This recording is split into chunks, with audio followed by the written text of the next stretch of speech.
আজিৰ দিনটোৰ শব্দ খুবেই জৰুৰী, যিটো নেকি আমি সচৰাচৰ আমাৰ ডে টু ডে লাইফত আমি ব্যৱহাৰ কৰোঁ। সেইটো হৈছে ন' লংগাৰ। ইয়াৰ অসমীয়াৰ প্ৰতিশব্দ হৈছে আৰু নহয়। অৰ্থাৎ এই শব্দটো যি ন' লংগাৰ আছে, আমি তেতিয়া ব্যৱহাৰ কৰোঁ।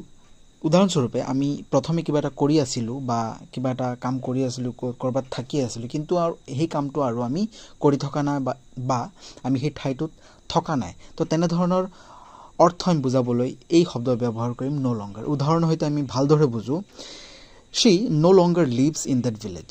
অৰ্থাৎ তাই আৰু সেই গাঁৱত নাথাকে। প্ৰথমে আছিল কিন্তু এতিয়া থাকি থকা নাই, এতিয়া হয়তো বেলেগ ঠাইত আছেগৈ। তো তেনে ক্ষেত্ৰত আমি ব্যৱহাৰ কৰিব পাৰোঁ। ছেকেণ্ডটো হৈছে আই ন' লংগাৰ ৱাটচ টেলিভিশ্যন এভৰি নাইট। অৰ্থাৎ মই আৰু প্ৰতি নিশাৰ টেলিভিশ্যন নাচাওঁ। অৰ্থাৎ প্ৰথমে চাই আছিলোঁ কিন্তু এতিয়া বৰ্তমান নাচাওঁ। 3 নম্বৰটো they no' longer play football after school.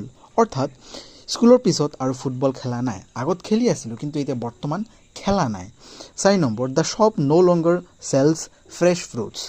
অৰ্থাৎ দোকানত এতিয়া সতেজ ফল মূল বিক্ৰী নহয়। প্ৰথমে হৈ আছিল কিন্তু এতিয়া বৰ্তমান বিক্ৰী হৈ থকা নাই।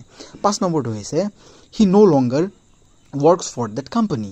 অৰ্থাৎ তেওঁ আৰু সেই কোম্পানীত কাম নকৰে। অৰ্থাৎ প্ৰথমে কৰি আছিল, এতিয়া কৰি থকা নাই। তো তেনেধৰণৰ বাক্যবোৰ আমি বুজাবলৈ, যিটো নেকি আমি আগত কৰি আছিলোঁ বা হৈ আছিল, সেই কামটো এতিয়া বৰ্তমান হোৱা নাই বা আমি কৰি থকা নাই, তেনে অৰ্থ আমি বুজাবলৈ এই শব্দটোৱে আমি ব্যৱহাৰ কৰিব পাৰোঁ no' longer. Thank you very much.